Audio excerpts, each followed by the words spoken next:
کچھ لوگوں سے جب کہا جائے کہ آدم علیہ السلام نے حضور نبی کرم صلی اللہ علیہ وسلم کے وسیلے سے دعا کی تھی، وہ آگے آئے گی حدیثیں، اس کے بعد میں بیان کروں گا، پہلے میں قرآن مجید کی آیات بیان کر رہا ہوں۔ تو وہ لوگ کہتے ہیں کہ آدم علیہ السلام نے تو قرآن مجید میں جو دعا مانگی تھی وہ ڈائریکٹ دعا مانگی تھی۔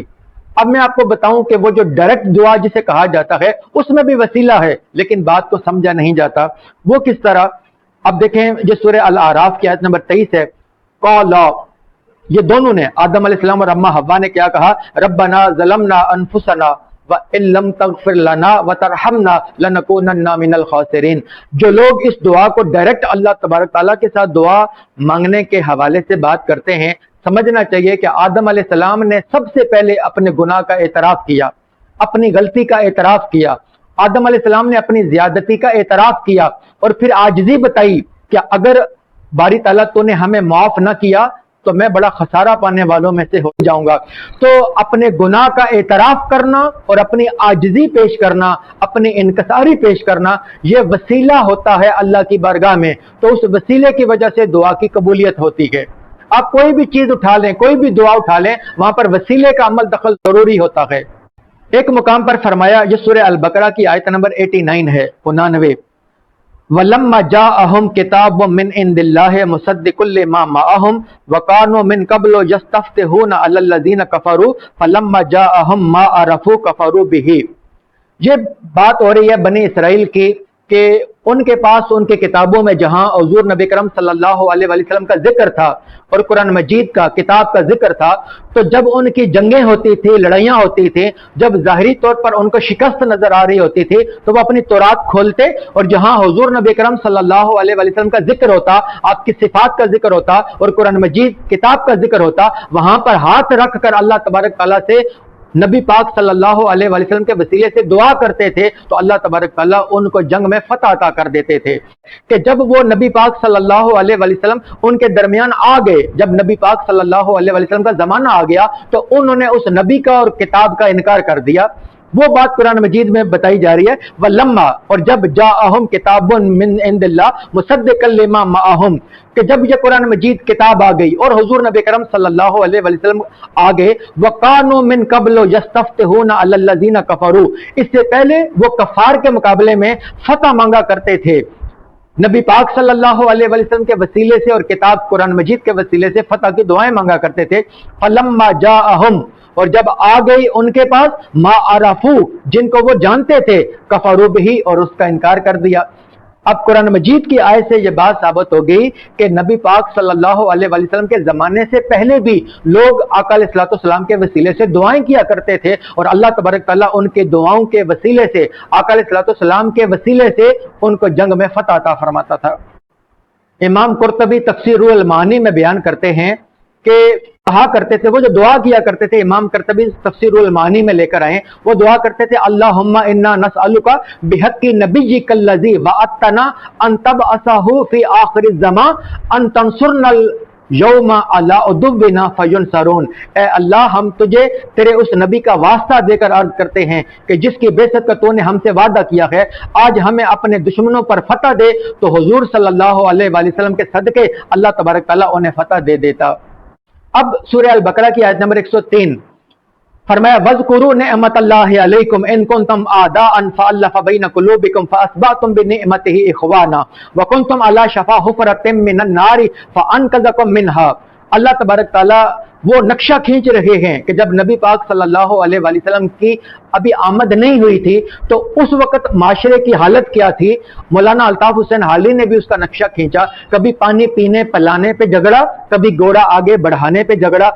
چھوٹی چھوٹی باتوں پر جھگڑے ہو جاتے تھے، لڑائیاں ہوتی تھیں اور چھوٹی چھوٹی باتوں پر تلواریں نکل آتی تھیں، قبائل آپس کے اندر جنگیں کرتے تھے اور کئی سالوں تک وہ جنگیں چلتی رہتی تھیں۔ لوگوں کے دلوں میں ایک دوسرے کے لیے نفرت تھی، کوئی کسی کا احترام نہیں کرتا تھا، کوئی حقوق نہ تھے، کوئی کسی کے حق کا خیال نہیں کرتا تھا۔ اس انوائرمنٹ کے اندر اللہ تبارک تعالیٰ نے آمنہ کا چاند طلوع کیا، حضور نبی کرم صلی اللہ علیہ وسلم کی ولادت باسعادت ہوئی، تو حضور نبی کرم صلی اللہ علیہ وسلم کی آمد اور قرآن کی آمد اور اسلام کی آمد کی وجہ سے کیا ہوا کہ اللہ تبارک تعالیٰ فرما رہے ہیں، وَاذْكُرُوا نعمت اللہ، یاد کرو اللہ کی اس نعمت کو کہ جب آقا علیہ الصلوۃ والسلام آئے، ان کنتم اعداء،